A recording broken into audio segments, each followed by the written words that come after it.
सहायक विधानसभा के बारे में जानता हूँ, जिसने हमारे वीआईपी पार्टी को खत्म करने की कोशिश की है, उसका राजनीतिक भविष्य खत्म हमें करना है। इसमें आप सबका सहयोग चाहिए। इसमें कहीं कैरियर को खत्म करूंगा। उन्होंने हमारे पार्टी को खत्म किया है, मैं उनके राजनीतिक कैरियर को खत्म करूंगा, ये बात हुआ है। देखिए हम लोग कहीं ये जवाब है उन विरोधी खेमे के उन सेनापति को जवाब है कि आपने सब कुछ किया, फिर भी राजेश सहनी का जो सभा था उसको आप नहीं रोक पाए। मंच से खूब गरजे इंजीनियर राजेश सहनी। इस वक्त मेरी मौजूदगी साहेबगंज विधानसभा क्षेत्र अंतर्गत रामलीला गाछी मैदान में है, जहां पे वीआईपी के नेता व साहेबगंज के भावी प्रत्याशी इंजीनियर राजेश सहनी मंच से खूब गरजे। मंच से गरजते हुए कहा है कि जिन्होंने हमें खत्म किया है उनको हम खत्म करेंगे। बड़ी जनसभा कर रहे हैं, आशीर्वाद रैली कर रहे हैं और आशीर्वाद रैली के माध्यम से लोगों से मिल रहे हैं और लोगों को कह रहे हैं कि आने वाले समय में हम आपका नेतृत्व करेंगे। और लोग भी है जो उन पे खूब आशीर्वाद लुटा रहे। तो सबसे पहले आप वो सुनिए कि क्या कुछ कह रहे हैं इंजीनियर राजेश सहनी। आशीर्वाद रैली का आयोजन कहीं न कहीं आशीर्वाद लेने के लिए किया गया है। 98 साहेबगंज विधानसभा में विधायकी की तैयारी हो रही है, आप सब जानते हैं। इसी सिलसिले में पारू प्रखंड के 20 पंचायत जो 98 साहेबगंज विधानसभा के अंतर्गत आते हैं, 20 पंचायत में हम लोग इसी तरह का कार्यक्रम करना है आशीर्वाद यात्रा के अंतर्गत।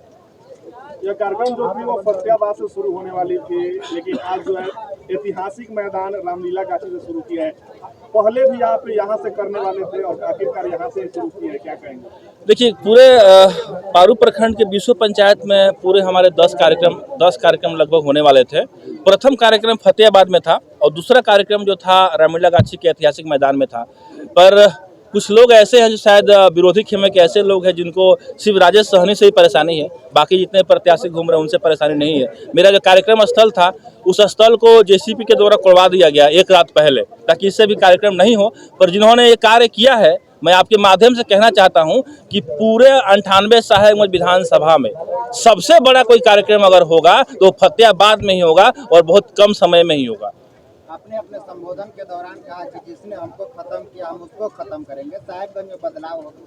मैं उसको खत्म नहीं करूंगा, उनके राजनीतिक कैरियर को खत्म करूंगा। उन्होंने हमारे पार्टी को खत्म किया है, मैं उनके राजनीतिक कैरियर को खत्म करूंगा, ये बात हुआ है। देखिए हम लोग निषाद समाज, अति पिछड़ा का समाज, एक गरीब घर का बेटा है, हम लोग किसी को खत्म करने की बात नहीं कर सकते हैं। हम लोग अपने अधिकार के लिए संघर्ष करना जानते हैं, लड़ना जानते हैं। एक रात में स्थान बदल गए, फिर भी यहाँ हजारों की संख्या में लोग पहुंचे हुए थे। देखिए आप किसी व्यक्ति का स्थान बदल सकते हैं, किसी व्यक्ति का आप टेंट तोड़वा सकते हैं, लेकिन अगर किसी व्यक्ति के साथ, उसकी विचारधारा के साथ पूरा लाखों लोग जो अति पिछड़ा दलित महादलित से आते हैं या स्वर्ण समाज से भी जो लोग हैं जो राजनीतिक शोषित शिकार हुए हैं, वो सब हमारे विचारधारा के साथ है। तो उनको आप कहाँ रोकिएगा, किस दरवाजे से रोकिएगा? आप एक दरवाजे से रोकिएगा, दूसरे दरवाजे से लोग पहुँच जाएंगे। और कहीं ना कहीं ये जवाब है उन विरोधी खेमे के उन सेनापति को जवाब है कि आपने सब कुछ किया, फिर भी राजेश सहनी का जो सभा था उसको आप नहीं रोक पाए।